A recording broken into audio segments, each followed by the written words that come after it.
Hey, everybody. This is Laura, one of your hosts of the Public Domain Plays podcast. And I am your other host, Haz.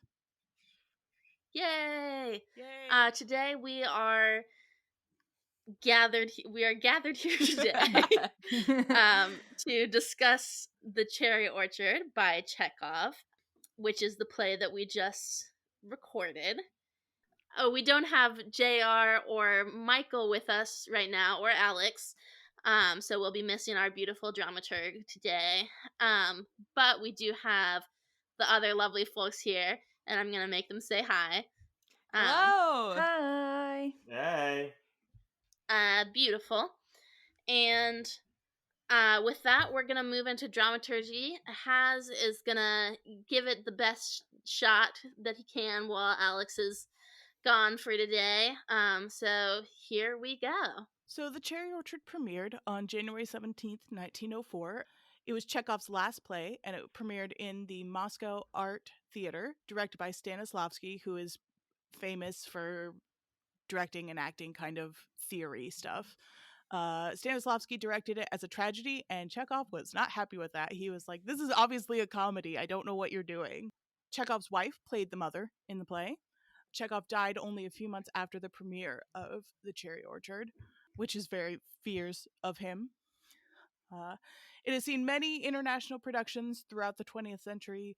Ever since I started researching this play to know that we were going to do it this month, I have had a lot of advertisements for various theaters across the country that are doing The Cherry Orchard this year.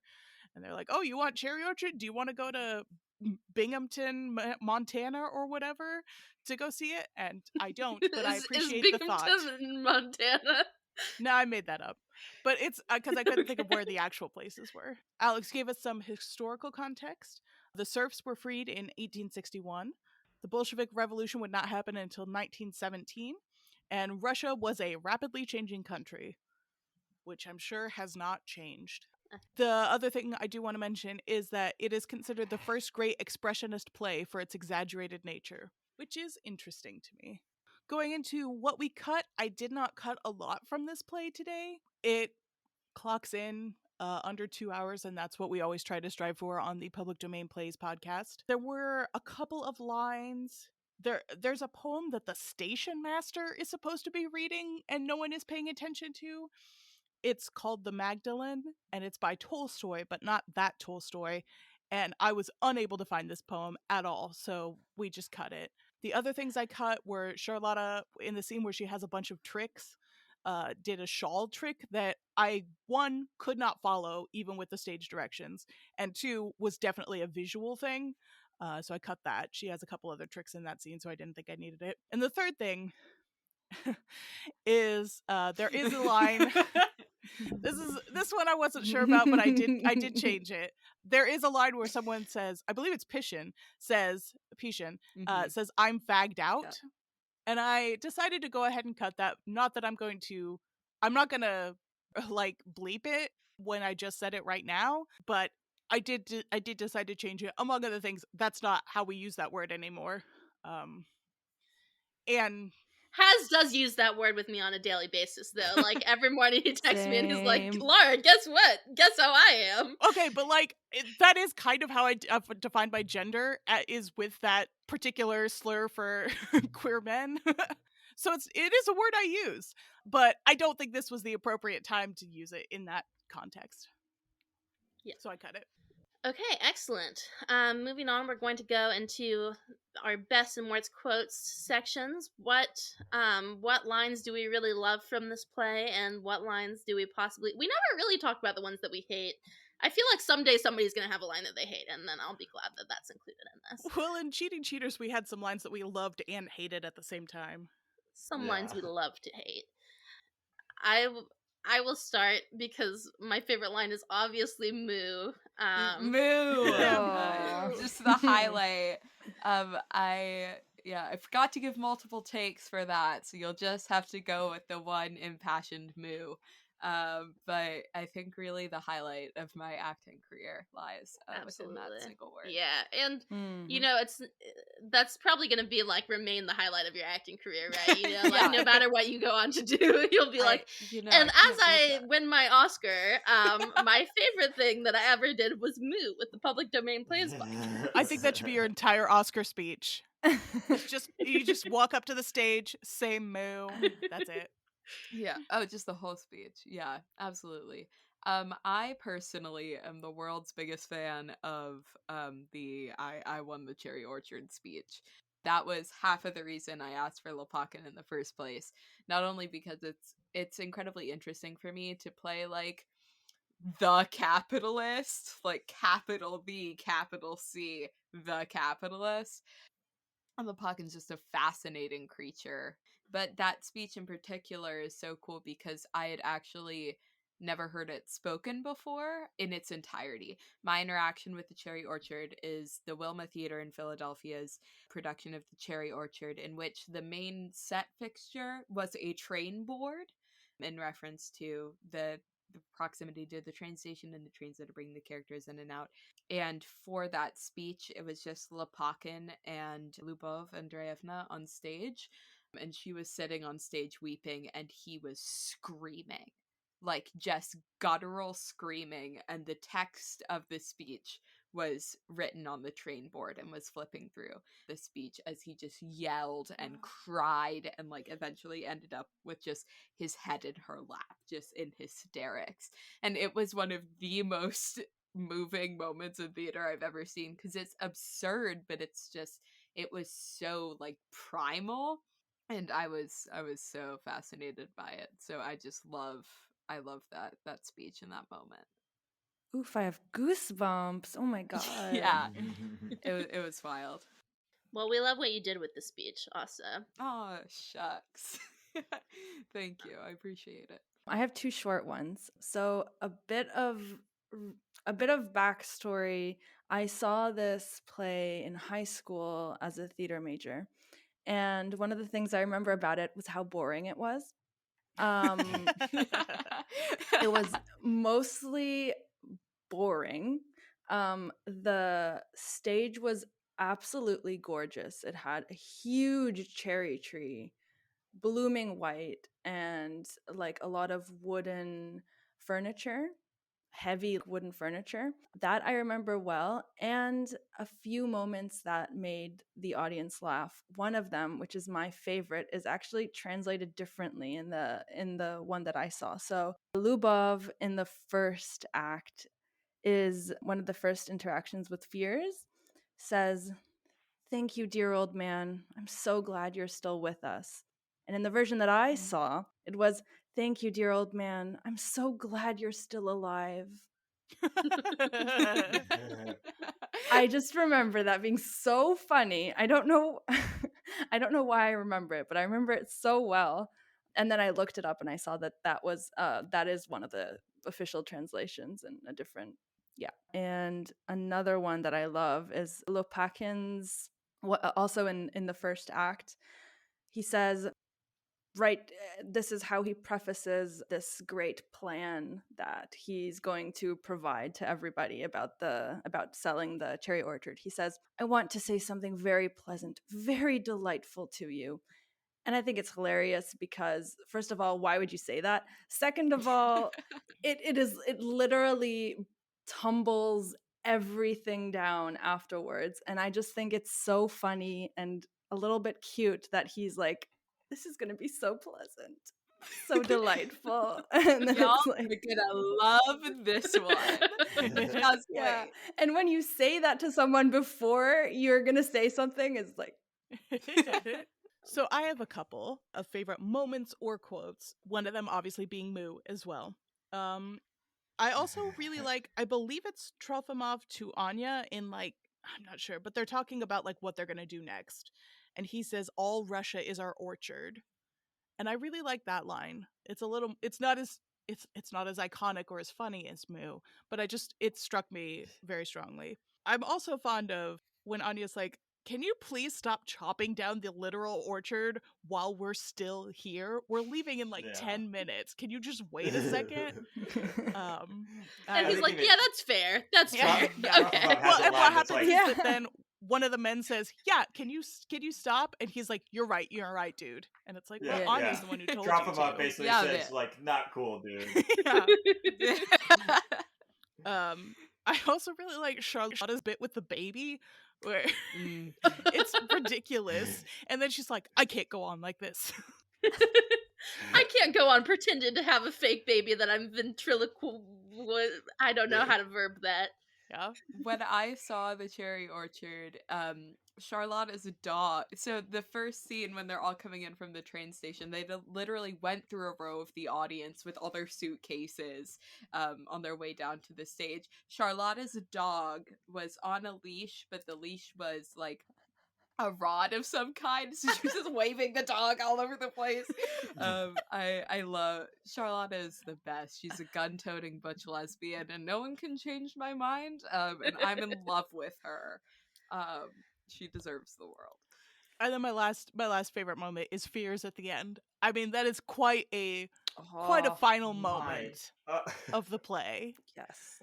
Drew's Fears delivery just through the whole thing gave me life. I was obsessed. True. I at first, like, reading this, it's been a while since I've read this play, and I forgot that he's literally senile, and I was just like, yesterday when we were rehearsing, I was literally just like zoned out reading the lines, and I was like, literally thinking to myself, I'm not really doing a good job like listening to my scene partners. And then I see the lines like, yeah, he's a senile old man. I'm like, oh, thank God. That doesn't even matter. I mean, I did specifically, I read that and I was like, I know who I want to play this. Well, thank you. Thank you. Because I thought you would be good at it. Plus, you have a history of playing servants on this podcast. I do. I played a lot of servants and old men, I think, so it makes sense. Yeah. Typecasting. Yeah, I'll take it. So the next question, if people are done sharing their favorite does anybody have more favorite moments? Just Charlotta in general. She's my favorite Charlotta moment. is definitely a favorite moment. I really like the one where she's like, if you give them a hand to kiss, then they'll want your elbow, and so on. Yeah. I love that line, actually. Or when someone asks her to do a trick and she's like, that's not relevant. And I just love the blatant, like, I don't know anything. I don't know who I am. I don't know where I come from. I know absolutely nothing. And still, like, I don't know anything. All I know is that my parents are from the circus, so here I go. I'm gonna do my little tricks, and I'm gonna be really melancholy about it. Okie dokie. So the next questions that we ask are, do we think that this play holds up over time? Should we still be doing the Cherry Orchard? And if so, how should it be executed? This is a good time to talk about, like, the thing that has mentioned with dramaturgy, like, is this a tragedy? Is this a comedy? How do we want to play this? Like, how do we think it should be played? I know that Kai has some thoughts about that. I have many thoughts. Hit it, Kai. Well, first of all, I love that the playwright and the director had completely different ideas. I love that because this play is chaotic as it is, and this just, I think, makes it even more chaotic. I kind of wish that I could have been there in 1904 to see that, because I find it hilarious for some reason. I personally think, with one caveat, that this is a comedy. And I really want somebody here to have the opposite opinion so that we can duel it out. But I think it's a comedy. I think Chekhov was right. I have a few reasonings for this. There's just so much about it that is funny. Also in the stage directions, that's the word. For instance, Gaev sometimes has in parentheses saying something stupidly or stuff like that. I love how all of the characters are sort of like archetypes of themselves, or like archetypes of types of people that there were in Russia at the time, right? And how Gaev is just kind of like a useless child. He cries all the time and like sucks his candy and talks about his billiards and is just kind of useless in any, like, at all points he's just completely useless. never adds anything like conclusive or interesting to the conversation. And Lubov, of course, is also very childish, and she's also infantilized by her own children. I think like the character of Lubov is really good evidence for it being a comedy, because the idea that we're supposed to take that character seriously is like silly. And like Chekhov makes her somewhat still likable, but like I feel like, but she's not like, you can't take her seriously. Yeah, I mean, her own daughter calls her little mother, right? Like, Right. she doesn't even take her seriously. And people kind of like take care of her constantly. People just throw the funniest insults at each other. That's another one. People telling each other they're stupid, or they smell bad, or they look old or disgusting, or smell like chicken. Like I it's hilarious to me. But I think the chaos part is, I think, the biggest piece of evidence to this being a comedy, because I mean, this is obviously difficult to have done well with audio because you can't see, but the characters are constantly running around, moving in and out, especially in the first and the last act, I would say. They're just moving around. There's like people in doorways and then they're not there. And there's people, oh, and throughout the whole time, there's also people who keep saying that they're going to leave and they just don't leave. Yeah. And they're like, I'm about to, no, I don't want to, no, I actually, no, and I'm here and I'm not here. And then people are supposed to be sleeping and then they're not sleeping. And then people are supposed to be like away, but suddenly they're there. And it's just a whole mess. And I think that especially when you watch it, you kind of get the idea of how chaotic it is. There's a Judi Dench version from the 80s where I think they did that so well, the chaos. The timing on this one is key, right? Like, it's when we do one read through and then we record. If you're gonna do this well, like, I think you probably want it to be like a farce is. You want your actions on stage to be very clean. You want it that to make that comic timing work, as opposed to just kind of having everybody like do whatever they want and run around. Like, no, you want like, okay, X person is here at this time doing this, and like X person is doing this, and this person. It's very interesting. I mentioned this, I think, before one of the meetings we've had, but for my freshman showcase, I'm getting an acting degree right now. And for our freshman showcase, one of my professors was in this production of The Cherry Orchard that I was talking about. So he brought us monologues from The Cherry Orchard. We got in groups of 2, and he said, you get 5 words from this, and you have to tell the story. You get 5 words, you have to move, you have to whatever. And those evolved into, we got like a few sentences, we could have a quarter of the text. I had Charlotta's I don't know anything about myself, but it was very interesting because in isolation, all of these, the majority of the time when someone is talking at length in this show, it is horribly tragic. It is, my son died and I moved to Paris and we starved and my boyfriend was stealing money from me and I left. He won't stop talking to me. Like, I don't know my family. My life is full of tragedy. I don't know if I'm going to end my life or not. So I just keep a gun on me. It's horrible. But interposed with, like, Lopakin says it himself, all of this is stupid. Our lives are stupid. Intertwined with each other, they're stupid. I'm an idiot, so are you.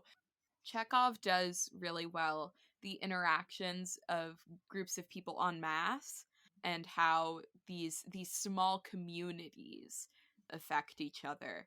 And so I think something that is exemplified in The Cherry Orchard so well is, if you just take a step back from what you're immediately experiencing, we realize we're all worried about frivolous things and stupid things. What happens after Lopakin makes a ton of money? Nothing. He doesn't have a wife because he's still in love with this woman who like barely remembers him from when he was a child, and all he wants to be is someone important in her eyes, but the only important person to her is her dead son, her alive daughters who baby her, and her boyfriend who won't stop talking to her.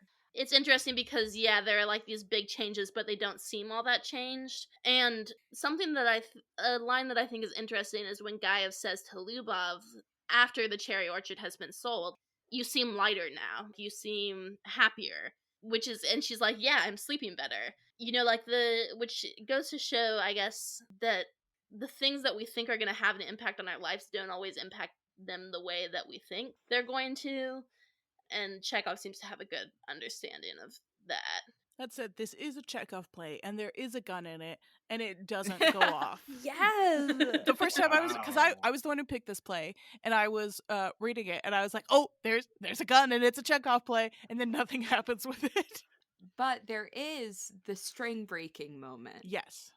Which is so, like, it is almost like it indicative of like this ending of something, like what a gunshot would do. The music stops, there can be no more continuation, and then repeated again at the end, which I just kind of wanted to push onto the table because it's something that like there's no right way to interpret it, but it's just so fascinating that it exists in this piece. Okay, excellent. So, show of hands, and then I'll say what the hands are because you can't see us. Show of hands, who thinks we should still be doing the cherry orchard? That's the question. That's the full question. I was a little unsure about this, but then everything you guys have said has kind of convinced me. Yeah, so we got all hands up, although me and Haz are a little bit like, we're not as convinced. I haven't seen this production of where everybody's screaming on stage, but I want to now. It's so incredible. I think it sounds like it really does depend how you adapt it, though, because like Kai here is saying, they saw a version of it that was incredibly boring, and then Emily's raving about another version they saw. It's like it just comes down to how you interpret it, which, from the outset of this play, from the original production, has always been a debate in how you would go about that. So I think that might explain the hesitancy, because even I was a little hesitant, to agree. So, like, do this play, but, like, at your own peril. Like, you might put on a really bad production, or you might put on something great. Oh, for sure. Yeah. It's not a reliable play, we'll say that. Yeah. Do we think that, in terms of adapting the play, do we think it's a good play to try and adapt to a modern era? And, like, what would a modern adaptation of the Cherry Orchard look like if we were to do that? It would look like an Arthur Miller play, I think, with all these, like, family drama, family secrets, we're leaving our house for the last time kind of thing. The other thing I would say about that, just real quick, is, with A Doll's House, I was crowing about how it's like Runaway Bride. My illusion for this one is a little more on brand, which is it reminded me a lot of Fiddler on the Roof. Especially the very end where they're leaving their house, they're leaving their town behind. And it was written, in Russia at a not totally dissimilar time. So that's what it reminded me the most of, which is not a modern adaptation, nevertheless. My thing is, I'm huge on adaptation, and it's so incredibly important to me. But I do not think that The Cherry Orchard is a play that needs to be modernized in order to give its same effect. And especially seeing it as a theater artist who is currently like getting an education and paying a lot of money to do that, and like struggling to even go and see theater because it is so prohibitively expensive.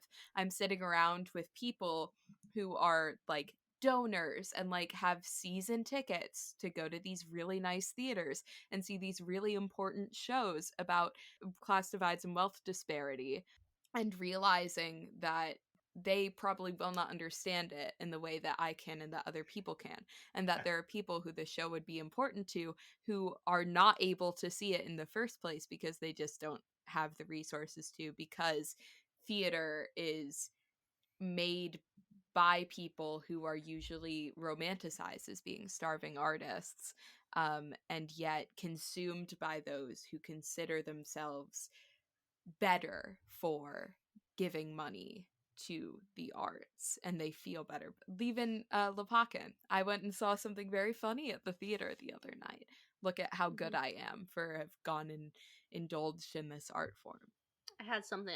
That's a good point, Emily. I had something I was gonna say and then I forgot it. Was so. it about how great this podcast Yeah, idea it's- is? Because it's about because it's about accessible theater. That's exactly what I was gonna say. I was like, yeah, Domain. you can't go see this wonderful production of The Cherry Orchard for free, but you know what you can listen to for free? This podcast. Woohoo! No, for real. And that's why it's so exciting to have the opportunity to work with you guys, because this is the most important thing. Wait, stop! I'm gonna cry. Stop. I'm gonna pull a Lubov and just weep for it. and I'll pull a Pishin and be like, "Oh, she's crying. I should go to the other room. I should not comfort her. Yeah, I let's should not leave be her here. I should just alone." leave." But I'm gonna go outside and cut down a few trees for fun. So I don't know if we'll go into this, but definitely the whole class element and theme in this play is fascinating to me. Right, and that's something that would lend itself well to modern adaptation, right? Like, I mean, because we still have extreme class disparity. And then also, it's interesting because the play is very, like, it is very Russian, and it's, it's super Russian, but, like, the themes are universal, right? And, like, if you're living in the United States of America in the year 2023, it's like we've got this idea of, like, can we have somebody come from nothing and take the orchard? Like, we've got this idea that maybe this can happen, but maybe we don't feel like it can happen anymore. So It's meritocracy type. right, the meritocracy idea that's in this play is very interesting, and how that would look in like an adaptation, a modern adaptation. I would be interested to see. Even in the time of the original production of The Cherry Orchard, I mean, these themes weren't even, unique to just Russia at the time. I mean, this Right. is you're talking about like the late 1800s. Anywhere in the world, there was tremendous wealth disparity. I mean, especially in America too at that same time. I mean, the sad thing is that it's like it's the sort of themes that it's like, yeah, this just applies to anytime, anywhere. Oops. Well, World is bad. Always has been, always Yikes. will be. And the class stuff is also interesting to me because it's not exactly like there are the servant kind of characters and the non-servant characters, the people who live in the house, and it's not like Upstairs, Downstairs, or Downton Abbey where they have like two completely different things going on. But at the same time, like, Dunyasha never talks about like what's going on in the play. She's always talking about like, oh, this guy said I was cute, and this guy, I'm in love with him, and this guy proposed to me. None of her stuff is about like the cherry orchard. But it's also not like she has all of her own separate things going on. I really like Dunyasha. I'm not 100% clear on why she's in this play, but I still really like her. Like, that was, when I read it, I was like, I want to play Dunyasha. And I'm still not 100% sure I can back up why, but I stand by it anyway. I think she's super interesting because I think she's really preoccupied with things that you would expect higher class people to be preoccupied with. Her skin, her gentleness, how she looks. She powders herself in I think at least 2 scenes, and doesn't really notice what's going on around her, and she's preoccupied with how delicate she feels and how these men are maybe interested in her and maybe not, and I feel like the people that should have a higher that do have a higher standing in society aren't really preoccupied with those things. I think that's why I think she's super interesting, and maybe is like also as if she were kind of like the working class or the lower class who want to appear more refined and wealthy. Yeah, I mean, Lepakin says it himself. Like, you act like a lady and dress like a lady, you shouldn't. You need to know your place.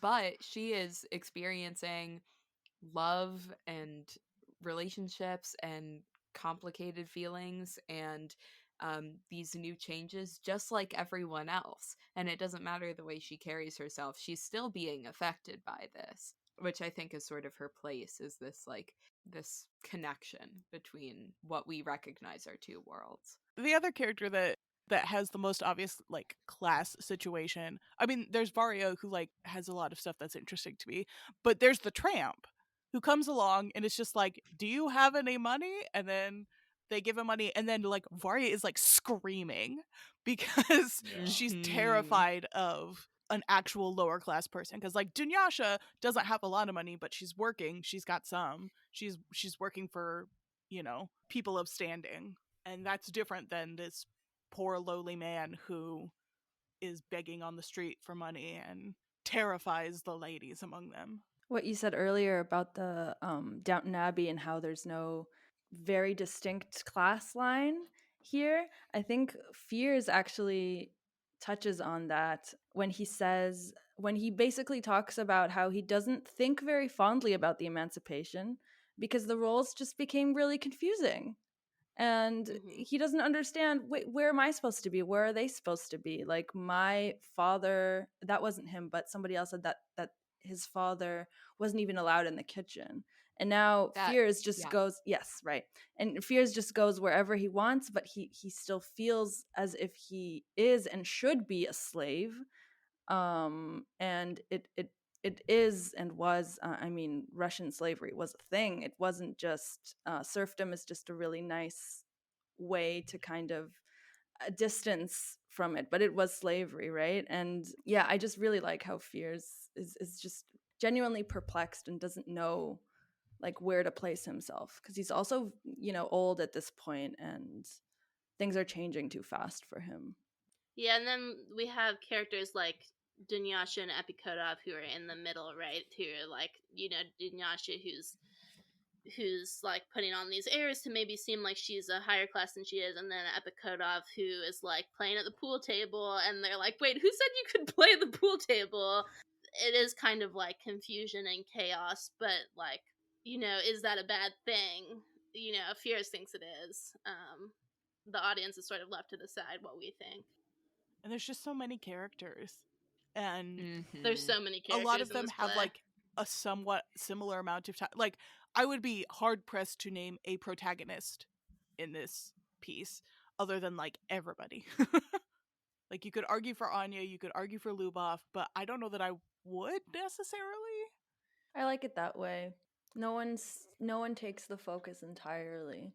And that's also, I think, something that makes it so chaotic, because maybe like you naturally want to be drawn to a protagonist and you can't. Ensemble pieces are great. I love them for theater. Something that made me think of was like is like, should high schools be putting on this play? Like, it's a little tricky for a high school, right? Like, it's probably too much to handle.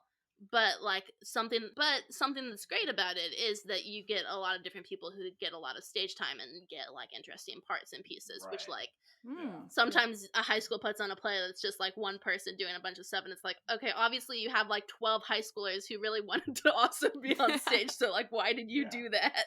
Even the servant roles are like pretty sizable in here. Yeah. This is- Yeah, exactly. If anyone has anything else they would like to add about the Cherry Orchard, they are welcome to. Otherwise, we can give people a chance to promote their social media or projects they have going on or had going on, or whatever you want to promote, or projects that other people have that you're just excited about. I don't care. Emily, go for it. Yeah, I can start. Hi, my name is Emily Porter Siegel. You can find me on Instagram at Emily Porter Siegel. I am a actor currently based out of Trenton, New Jersey. You can find me this summer at the New Jersey Renaissance Festival in their principal cast playing Sir Balin. Which I'm very excited about. Otherwise, about the internet, you can find me under the name Emily Lauris, doing a whole bunch of voice acting. I also write for the Audioverse award-winning podcast Neighborly. If you want to give it a check out, it's a narrative horror about the things that we don't know about our neighbors, and it's a lot of fun. Yes, that's what I do. Perfect. Drew? My name is Drew. I'm a writer based in Los Angeles, and if you know anyone that's hiring, let me Actually, can I do a Yes, little brag? you should promotion? absolutely do a brag. Yes, please. Actually, Hell yeah. I won an award recently. Yay! Actually, Whoa! through like So I cool. got like a whole thing. What is it? But a screenplay of mine, a pilot that I wrote, won in its category for like TV half hour. And if anyone knows Script Pipeline, they're one of the bigger screenwriting programs or competitions out here. That's But really cool. Congratulations. I won money. Yay. It was the first time I've gotten money for anything I've written. So Awesome. Yay. Woohoo! Congrats. Get it. yeah. Anyways, Yeah. I'm done bragging. Yes, so I'm Kai Ben Shahar. I am on Instagram, evil_socks_. Very good. I am starting my journey in voice acting. I've done some stage acting, but I would like to venture in this direction. I am also a developmental editor for manuscripts, especially for sci-fi and LGBTQ plus themes, and also themes about Judaism and fantasy. I forgot fantasy. So if anyone's hiring for that, if anyone has a manuscript, hand it over. And something that I'm going to be in is coming out tomorrow, and I'm very excited. I'm going to be narrating a short story in an episode of the Tales from the Radiator. Oh, yeah. Yeah, with Strong Branch Productions. It's coming out tomorrow. It's called Audits Abacus. I am very excited about that. That's like my I've been in one podcast before, but this is like the one that is like properly, it's the first podcast that I'm that has my full name on it, and I'll be narrating on my own, and I'm very excited about it. So that's coming out tomorrow. That's wonderful. Congrats. Everyone go support Strong Branch Productions. Yes, as we all know, this podcast has strong ties to Strong Branch Productions, because Alex Kingsley, our dramaturg, who is not with us on this particular episode, is one of the folks who runs it, started it, whatever stuff like that. So very good stuff. Laura, what do you want to promote? Or should I end with you because you're gonna say this podcast? Promote this podcast. I love this podcast, and every time, like when I'm like editing and my computer dies and I have lost editing work possibly that I need to go and try and get back, I'm like, why do I do this? And then we get together every month. Actually, it's been a couple months since we got together, so like it's great to like get together and act and talk about plays and see some lovely folks. So I love this podcast and I want to promote it. So you can find us on Twitter at PD Plays Pod. You can find us on Instagram and Facebook, Public Domain Plays. And you can go to our website, publicdomainplays.com, or email us at publicdomainplays@gmail.com. Please do any and all of these things and tell your friends, and give us reviews and like us and just make us feel wonderful. Both give us likes and just like us, please. Yeah. It's really important to me that you just, like generally like us. I didn't mean like the actual action. And then mine's a little bit of a come down from that. Although I do also want to promote this podcast. I have a link tree that has all of my like Twitter side projects and stuff that I'm really excited about but aren't getting a lot of engagement. So if you want to engage with me about rom-coms or Muppets or anything else that I find interesting, you can find it at Linktree, linktr.ee/thehazcady, and that's THEHAZCADY. Woohoo! Well, thank you all for joining us, both to the people I am looking at on my computer and to the people who are listening at this moment. Thank you all for joining us, and we will see you next week not next week. That would be too much. Next month. I would cry. For something. We haven't decided on next month's podcast, but we'll decide eventually. I have one in mind that I might want to do, but I'm not ready to say it for sure. All right, keep your secret. Okay, bye everybody. Everybody say bye. Bye.